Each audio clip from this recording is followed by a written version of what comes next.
O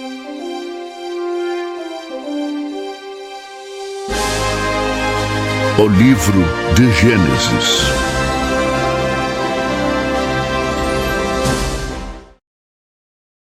Antes de tudo havia o silêncio, um silêncio tão profundo que parecia envolver a eternidade. No meio do vazio absoluto, uma presença despertou, carregando um propósito misterioso. E então, sem aviso, a primeira palavra foi dita. Haja luz. Como um relâmpago rasgando a escuridão, a luz nasceu, brilhante e vibrante, expulsando as sombras que dominavam. Mas a história estava apenas começando.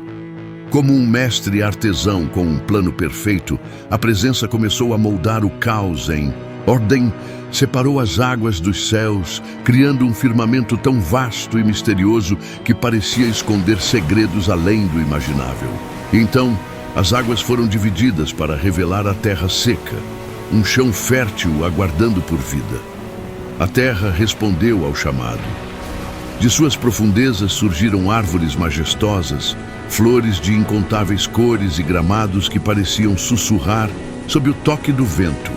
Cada folha parecia carregada de um propósito, como se a própria terra estivesse consciente de sua criação. No terceiro ato da obra, o céu se transformou em um espetáculo. O sol, em toda sua glória dourada, assumiu o controle do dia, enquanto a lua prateada e delicada reinava à noite. Estrelas incontáveis foram espalhadas como joias que iluminavam a vastidão escura. Era como se o universo ganhasse vida, cada detalhe cuidadosamente colocado em seu lugar. Mas a criação não parou por aí. As águas começaram a ferver de vida. Peixes multicoloridos nadavam entre os corais. Criaturas marinhas exploravam as profundezas, enquanto as aves enchiam o céu com cantos melodiosos e voos graciosos. E por toda a terra, os animais tomaram forma. Ferozes e gentis, pequenos e gigantes, cada um com sua singularidade. E então veio o momento culminante, a parte mais intrigante da história. O surgimento do homem e da mulher. Eles não eram apenas feitos de matéria, mas carregavam um sopro especial, um espírito que refletia algo do próprio Criador. Eles eram diferentes, únicos, e receberam o comando de cuidar e prosperar no mundo que lhes foi entregue. Ao final de cada dia, a voz que guiava a criação contemplava sua obra e dizia: É bom. Mas havia um mistério profundo no coração dessa história. Por que tamanha perfeição foi criada? O que viria depois? A tensão pairava no ar, como um prelúdio de algo maior, algo que poderia desafiar essa ordem perfeita. Assim os céus e a terra e todo o seu exército foram acabados. E havendo Deus acabado no dia 7º a sua obra, que tinha feito, descansou no 7º dia. No amanhecer do 6º dia, o mundo aguardava, suspenso em uma harmonia silenciosa. Mas no coração do Criador, um plano sublime estava prestes a ser revelado. Com uma palavra cheia de poder, ele ordenou: Produza seres viventes conforme sua espécie. E então, como se o próprio solo tivesse vida, as criaturas começaram a emergir. Primeiro, os campos tremularam. Animais majestosos surgiram. Leões rugindo com força. Elefantes caminhando com imponência, enquanto rebanhos inteiros de cervos e antílopes corriam em sincronia. O chão se encheu de pequenos seres rastejantes, cada um com uma função e propósito, suas formas refletindo um design detalhado. Os bosques ecoaram com o chamado de predadores e presas, mas tudo era equilíbrio, ordem e perfeição. O Criador observava a abundância de vida, mas ainda havia algo faltando, uma peça que coroaria toda a obra-prima da criação. Algo que transcendesse os mares, os céus e a terra. Alguém que fosse reflexo de sua própria imagem. Então, ele falou novamente, desta vez com uma intenção que parecia carregar séculos de significado. Façamos o homem à nossa imagem, conforme a nossa semelhança. e tenha domínio sobre os peixes do mar, sobre as aves dos céus e todos os animais que se movem sobre a terra. E da terra ele moldou o homem. Cada detalhe era feito com propósito. As mãos que iriam tocar e transformar, a mente que pensaria e criaria, o coração que sentiria a essência do mundo ao seu redor. Mas a criação não estava completa sem companheirismo. O Criador, movido por seu amor e sabedoria, formou a mulher, tirando-a do lado do homem, simbolizando unidade e igualdade. Quando ambos abriram os olhos, olharam ao redor e viram o mundo preparado para eles. Um mundo perfeito, cheio de abundância e harmonia. O Criador os abençoou dizendo: Frutificai, multiplicai-vos, enchei a terra e sujeitai-a. Domine sobre os peixes, as aves e todos os seres viventes. Havia um brilho especial em seus olhos enquanto ele contemplava sua obra. E ao final, ele declarou algo que ainda não havia dito nos dias anteriores. É muito bom. Ali, no sexto dia, o mundo estava completo. Não era apenas a criação de vida, mas a fundação de propósito, de significado. Tudo estava pronto para o grande drama da humanidade começar. Cada detalhe preparado para a jornada que viria a seguir. A formação do Jardim do Éden, a névoa que subia da terra, parecia dançar entre as sombras e luzes, enquanto o Criador se preparava para um ato ainda mais grandioso. Sob suas mãos, uma terra especial começou a ganhar forma. Não era apenas terra comum, mas uma terra escolhida, onde a harmonia e a beleza se uniam para formar um cenário perfeito. Ali, o Criador soprou vida no Jardim do Éden, um lugar de esplendor absoluto. O Éden era muito mais do que se podia imaginar. Árvores frondosas se erguiam como colunas de um templo natural. Suas folhas tocavam o céu, enquanto frutos brilhantes pendiam em abundância, convidativos e cheios de vida. No centro deste paraíso, duas árvores se erguiam majestosas: a árvore da vida e a árvore do conhecimento do bem e do mal. Elas eram um lembrete do equilíbrio perfeito entre liberdade e responsabilidade, plantado pelo próprio Criador. Eva caminhava entre as árvores, maravilhada com a beleza que a cercava. Mas naquele dia, algo sutilmente diferente estava à espreita. Do alto de um galho, a serpente, astuta e persuasiva, observava. Sua voz cortou o silêncio com uma doçura enganosa. É verdade que Deus disse que vocês não podem comer de nenhuma árvore do jardim? Eva, surpresa, respondeu: Podemos comer do fruto da árvore do jardim, mas do fruto da árvore que está no meio do jardim. Deus disse que não podemos comer e nem tocar nele, ou morreremos. A serpente sorriu. Sua voz sedutora parecia vibrar, como uma promessa oculta. Certamente não morrerão. Deus sabe que no dia em que comerem, seus olhos se abrirão. E vocês serão como Deus, conhecendo o bem e o mal. As palavras ecoaram na mente de Eva, criando uma tensão entre a verdade que conhecia e o desejo que começava a despertar. Ela olhou para o fruto. Era belo, desejável, não apenas para saciar a fome, mas para oferecer algo mais, um conhecimento proibido. Tomando o fruto em suas mãos, Eva deu a primeira mordida. O mundo parecia sussurrar ao redor dela, como se algo invisível tivesse mudado. Ela estendeu o fruto a Adão e ele, sem hesitar, também comeu. De repente, a inocência que os envolvia se quebrou.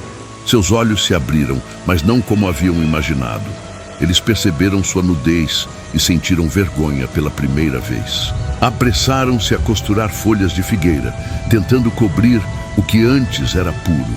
Quando ouviram os passos do Criador no jardim, seus corações se encheram de medo. Esconderam-se entre as árvores, mas a voz do Criador os chamou. Onde estão? Adão, respondeu sua voz tremendo. Ouvi a tua voz no jardim e tive medo, porque estava nu. Por isso me escondi. Com um tom de profunda tristeza, o Criador perguntou: Quem lhes disse que estava nus?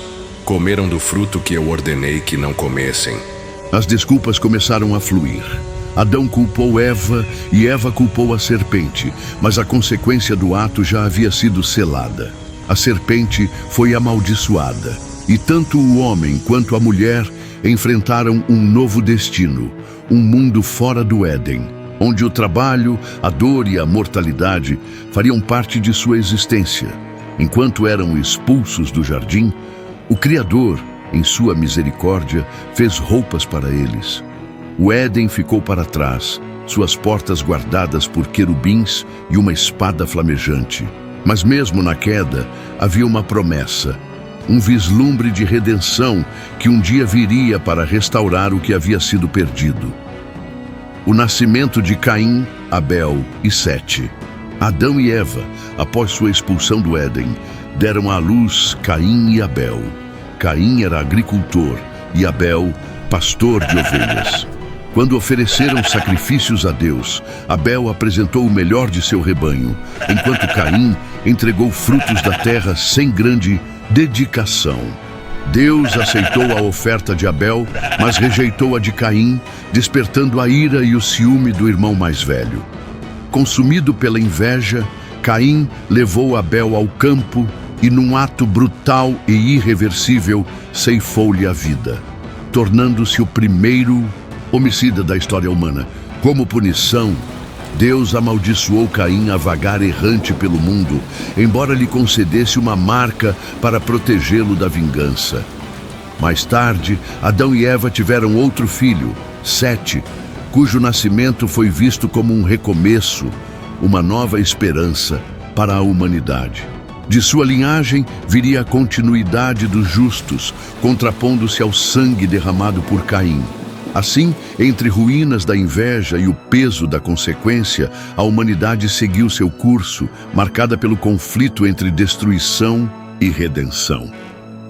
A corrupção geral do gênero humano, o mundo que outrora fora um reflexo da ordem perfeita do Criador, havia se transformado em algo sombrio, um lugar marcado pela decadência e pela ruptura de sua harmonia original. A humanidade, que crescera e se multiplicara sobre a terra, agora caminhava por um caminho de destruição.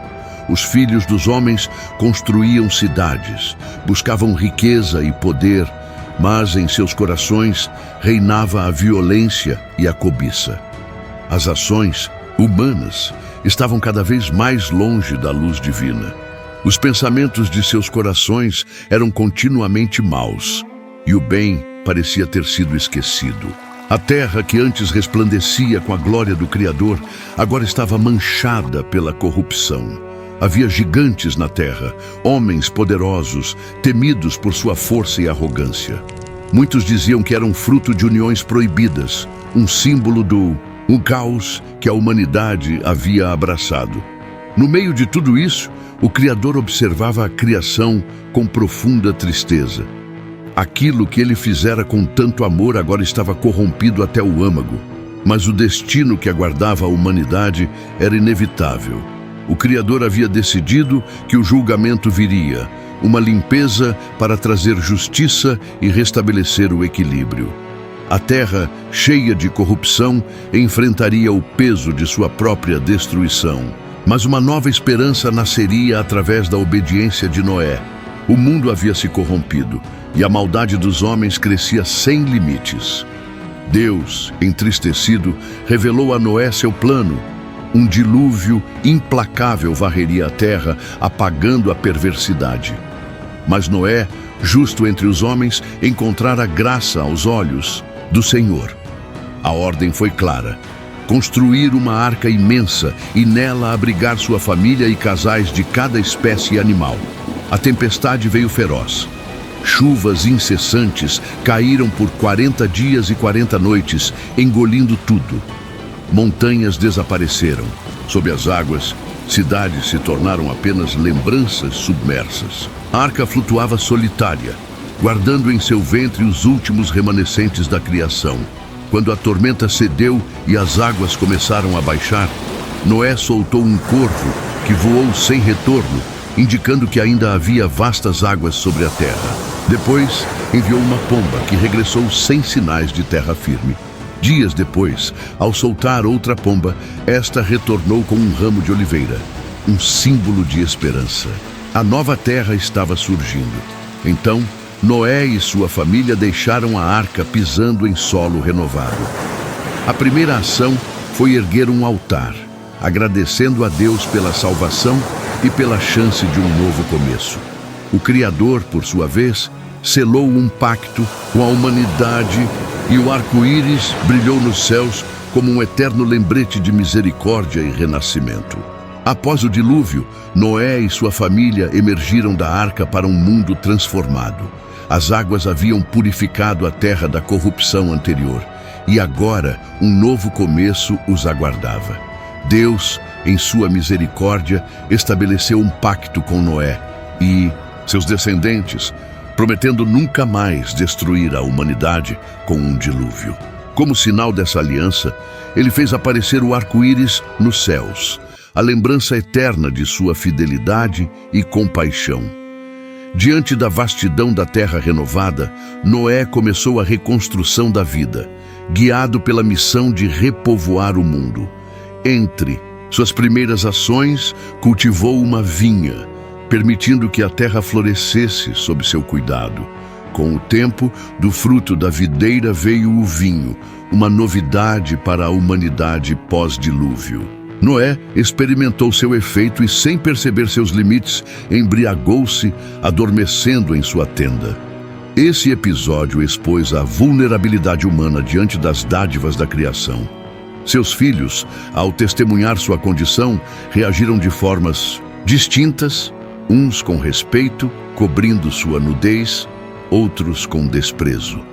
Assim, o novo mundo também traria desafios, e os descendentes de Noé precisariam trilhar o caminho entre virtude e erro, sempre sob o olhar do Criador.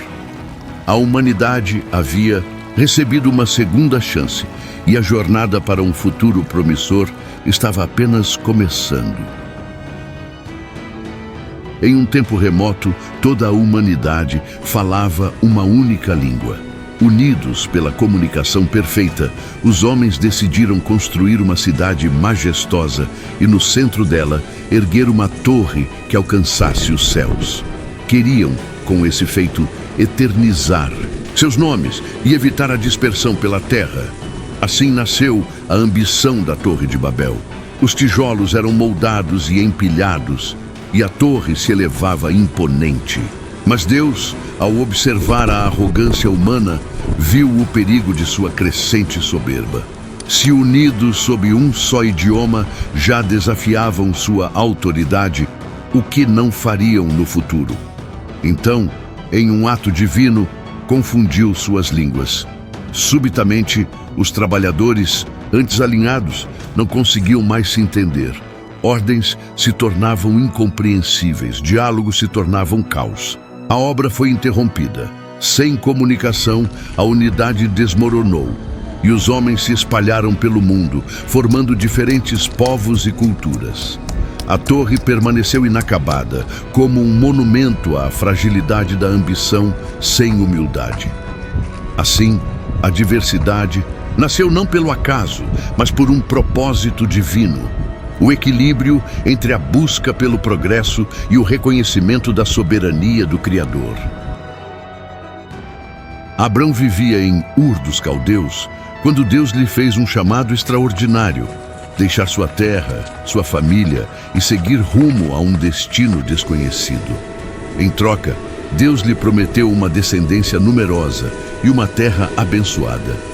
Guiado pela fé, Abrão partiu com sua esposa Sarai e seu sobrinho Ló rumo à terra de Canaã, sem saber exatamente onde o caminho o levaria. Ao chegar em Canaã, Deus reafirmou sua promessa, garantindo que aquela terra seria dada à sua descendência. Ali, Abrão ergueu altares e adorou ao Senhor. Mas tempos difíceis vieram. A fome assolou a região, forçando Abrão a buscar sustento no Egito. Sabendo dos costumes egípcios, temeu pela vida por causa da beleza de Sarai, com receio de que os egípcios o matassem para tomá-la. Combinou que ela se apresentasse como sua irmã. Sarai, de fato, chamou a atenção do faraó e foi levada para o palácio. Em troca, Abrão recebeu riquezas e favores. Mas Deus interveio. Pragas atingiram a casa do faraó, revelando o engano. Ao descobrir a verdade, o faraó confrontou Abrão e ordenou que ele e sua família deixassem o Egito imediatamente. Assim, Abrão saiu do Egito mais rico do que chegou, mas com uma lição profunda sobre confiança e a proteção divina. Seu caminho ainda era incerto, mas Deus o guiava, moldando sua história para algo muito maior do que ele poderia imaginar. Abrão sentia o peso da jornada enquanto retornava do Egito. A terra prometida estendia-se diante dele, mas algo inquietava seu coração. A prosperidade que acumulou, os rebanhos que cresceram, tudo parecia bom. Mas havia um problema que nem ouro ou gado poderiam resolver: a tensão entre ele e seu sobrinho Ló. Os pastores dos dois já discutiam. A terra não podia sustentar tanta riqueza para ambos. As planícies férteis de Canaã não eram grandes o bastante para dois homens abençoados por Deus. E foi então que Abrão, com a sabedoria de um líder verdadeiro, tomou uma decisão que mudaria destinos. Ele chamou Ló para uma conversa à beira de uma colina. O vento carregava o cheiro da terra e dos rebanhos, enquanto o sol desenhava sombras longas no chão. Não devemos ter contendas entre nós, pois somos parentes, disse Abrão, sua voz firme e tranquila. Escolha para onde quer ir e eu irei na direção oposta. Ló olhou ao redor. Seus olhos brilharam ao ver as campinas verdejantes do Jordão, terras férteis como as do Egito. Sem hesitar, ele escolheu o caminho que parecia mais promissor, descendo em direção a Sodoma. Mal sabia ele que sua escolha o levaria a desafios inesperados. Abrão ficou na terra de Canaã. Quando Ló partiu, Deus veio a Abrão e, como se confirmasse sua escolha e fidelidade, mostrou-lhe uma promessa ainda maior. Olhe ao redor para o norte, para o sul, para o leste e oeste. Toda essa terra que você vê, darei a você e aos seus descendentes para sempre. A separação não foi apenas um rompimento físico, mas um momento de destino. Dois homens, duas decisões, dois futuros distintos. Um confiando na promessa divina, o outro seguindo a aparência da prosperidade. E assim, a história de fé e escolhas continuou a se desenrolar, marcada pela visão de um líder que colocou a paz acima do conflito e confiou em Deus acima de tudo. Os ventos da guerra sopravam sobre o vale de Sidim. 4 reis poderosos, Quedorlaomer de Elão, Tidal de Goim, Anrafel de Sinar e Arioque de Elazar, marcharam contra 5 reis locais, incluindo o rei de Sodoma, de Gomorra e das cidades vizinhas. Por anos, os reis da terra de Canaã foram vassalos de Quedorlaomer, mas quando ousaram rebelar-se, a resposta foi brutal. Os exércitos colidiram em batalha feroz. O vale, antes cheio de poços de betume, tornou-se um campo de fuga e destruição. Os reis de Sodoma e Gomorra foram derrotados e suas cidades saqueadas. Ló, sobrinho de Abrão, que habitava em Sodoma, foi levado cativo junto com seus bens. A notícia chegou a Abrão como um trovão no meio da noite. Sem hesitar, ele reuniu seus aliados e 300 de seus servos treinados. Embora fosse apenas um pastor, seu coração era o de um guerreiro. Sob a escuridão da noite, ele lançou um ataque surpresa contra os inimigos em Robá, perto de Damasco. A vitória foi completa. Ló foi resgatado, os bens recuperados e os opressores derrotados. No retorno triunfante, Abrão encontrou um homem misterioso, Melquisedeque, rei de Salém e sacerdote do Deus Altíssimo. Ele trouxe pão e vinho e abençoou Abrão, dizendo: Bendito seja Abrão pelo Deus Altíssimo, que entregou seus inimigos em suas mãos. Neste encontro, algo maior acontecia. Melquisedeque representava uma autoridade espiritual superior, reconhecendo a fidelidade de Abrão. Em resposta, Abrão ofereceu a ele o dízimo de tudo. Enquanto o rei de Sodoma tentava recompensar Abrão com riquezas, o patriarca recusou, dizendo que não queria que ninguém dissesse que o havia enriquecido. Ele confiava apenas na provisão divina. Foi uma batalha que ecoou por gerações, não apenas de espadas e alianças, mas de fé e fidelidade. O justo prevaleceu não pela força dos homens, mas pela mão de Deus que guiava seu caminho.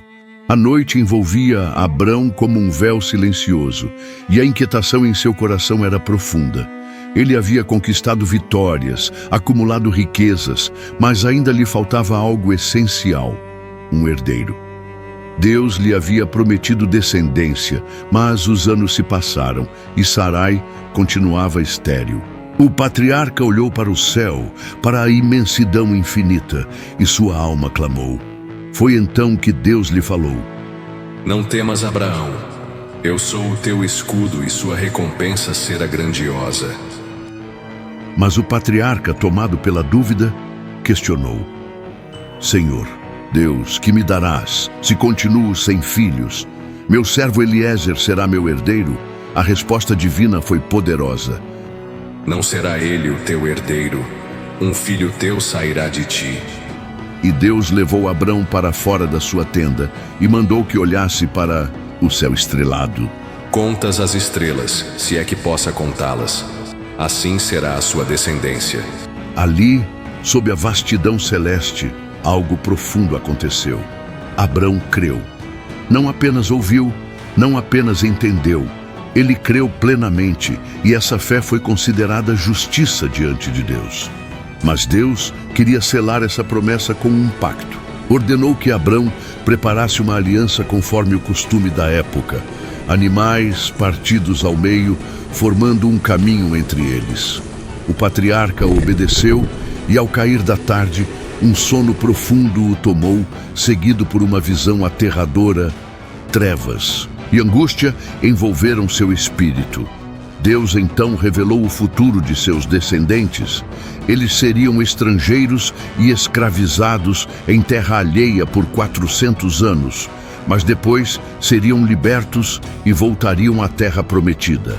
De repente, uma chama apareceu, um fogo ardente, uma tocha que passava entre os pedaços dos animais sacrificados. Era Deus selando sua promessa, jurando por si mesmo que daria aquela terra a Abrão e seus descendentes para sempre.